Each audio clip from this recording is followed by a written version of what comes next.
bersumpah. Kami mahasiswa Indonesia bersumpah. Bertanah air satu, tanah air tanpa penindasan. Kami juga mengingatkan kepada pihak Kopertis selalu harus tetap mengawasi terkhususnya di Universitas Katolik Santo Thomas. Apabila Bapak Ibu sekalian tidak menggubris surat gugatan kami, tidak memanggil pihak universitas, kami akan hadirkan lebih banyak masa aksi lagi.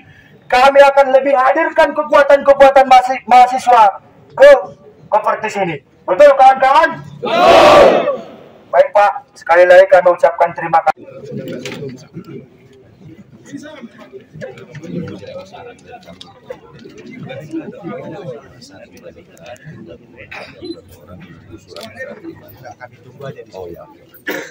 Oke, untuk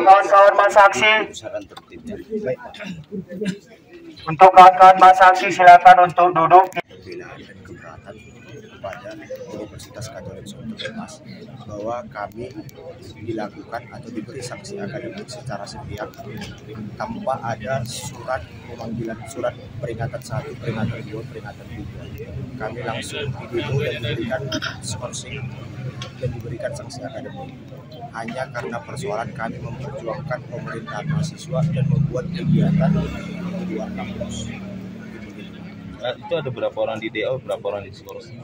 Kalau di DO ada sebanyak 6 orang Bang, kalau di skorsing ada sebanyak 13 orang Bang. Itu sanksinya itu diberikan kapan? Sanksinya itu diberikan, kami mengetahui tanggal 1 Desember 2023, sementara di SKDO dikeluarkan berbeda-beda Bang. Kalau aku sendiri itu di surat administrasinya itu di tanggal 23 Oktober. Jadi ini bermula dari persoalan apa tadi, pemerintah mahasiswa dan membuat kegiatan malam keakraban di luar kampus. Bukan karena demonstrasi? Iya, tapi dalam memperjuangkan persoalan pemerintahan mahasiswa itu kemarin kami tidak disetujui, atau kemarin kami sudah buat surat pernyataan bersama WR3 dan Rektor akan diadakan adendum persoalan pemerintahan mahasiswa. Sementara pihak universitas surat yang sudah dikeluarkan itu tidak digubris, tidak dilakukan. Sementara kami sudah lakukan coba untuk melakukan dialog, melakukan audiensi, itu tidak digubris sama pihak universitas. Sehingga kami melakukanlah demonstrasi pada saat acara Disnatalis Unika yang ke-39. Setelah demonstrasi itu baru diberikan sanksi akademik? Iya, setelah demonstrasi di acara Disnatalis. Oke, dengan isu terkait dengan pemerintah mahasiswa itu ya? Iya. Yang pemerintah mahasiswa itu apa yang sebenarnya kalian inginkan? Jadi kan gini Bang, latar belakang di pemerintahan mahasiswa Unika itu dari tahun 2017, itu pemerintahan mahasiswa Unika itu mulai dari tahun 2017 itu sedang mengalami vacuum of power. Sehingga teman-teman lembaga kemahasiswaan sepakat dan sepaham melalui penandatangan MOU untuk melakukan musyawarah besar. Di situ kami sudah membentuk panitia MUBES. Pada saat kami membentuk panitia MUBES, pihak universitas pun sudah setuju akan diadakan panitia MUBES. Dan seiring berjalannya panitia MUBES, pihak kampus melakukan satu aturan ke mahasiswa tanpa ada keterlibatan mahasiswa. Dan itu sudah sangat jelas kan Bang di Undang-Undang Nomor 12 Tahun 2012 tentang pendidikan tinggi di pasal 77 ayat 1 bahwa mahasiswa berhak membentuk organisasi kemahasiswaan. Sementara kampus itu tidak mengeluarkan satu aturan kemahasiswaan tanpa ada keterlibatan mahasiswa. Tapi yang menjadi win-win solution pada saat itu bertemunya lembaga-lembaga kemahasiswaan dengan pihak kampus itu untuk dilakukan yang namanya adendum. Dan pihak mahasiswa dengan pihak rektorat itu sepakat untuk melakukan adendum, tapi pihak rektorat tidak menjalankan adendum itu. Sehingga teman-teman mahasiswa yang terdiri di lembaga-lembaga kemahasiswaan melakukanlah Bang aksi demonstrasi pada saat acara Disnatalis Unika yang ke-39. Kasih nanti baru kami mengajak mahasiswanya supaya mediasi, supaya jadi keluarnya ada gimana. Kami kan tidak bisa mengambil keputusan, itu antara mahasiswa dengan perguruan tingginya. Kami sebagai penjembat ini.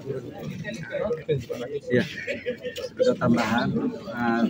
Kepala kan berada di luar, jadi pelaksana harian hari ini langsung menanggapi aliansi mahasiswa Unika terkait dengan kita pada prinsipnya berpihak pada kebenaran kepada mahasiswa. Jadi ini polanya nanti setelah kita lakukan klarifikasi, nanti kita akan ada tim ahli hukum kita juga untuk dilakukan data-datanya, kesuaiannya, kebenarannya, baru nanti kita lakukan pemanggilan dari pihak rektorat maupun fakultas, karena ini terkait dengan fakultas pertanian. Nanti kita lakukan pemanggilan sampai di mana kebenarannya, lalu nanti pihak korban 19 baik yang dipecat maupun yang diskorsing kita lakukan pemanggilan, dan pada tahap nanti kita lakukan pertemuan kalau memang ada upaya mediasi untuk jalan kebaikan masing-masing, maka tidak, itu intinya.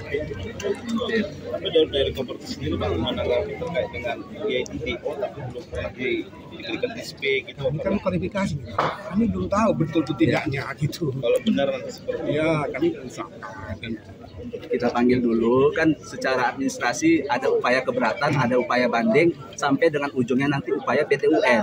Jadi objek petun itu tidak hanya objek putusan dari pemerintah, putusan dari yayasan maupun yang namanya subjek hukum, itu juga ada upaya-upaya hukum. Makanya nanti hari ini mereka melakukan upaya keberatan.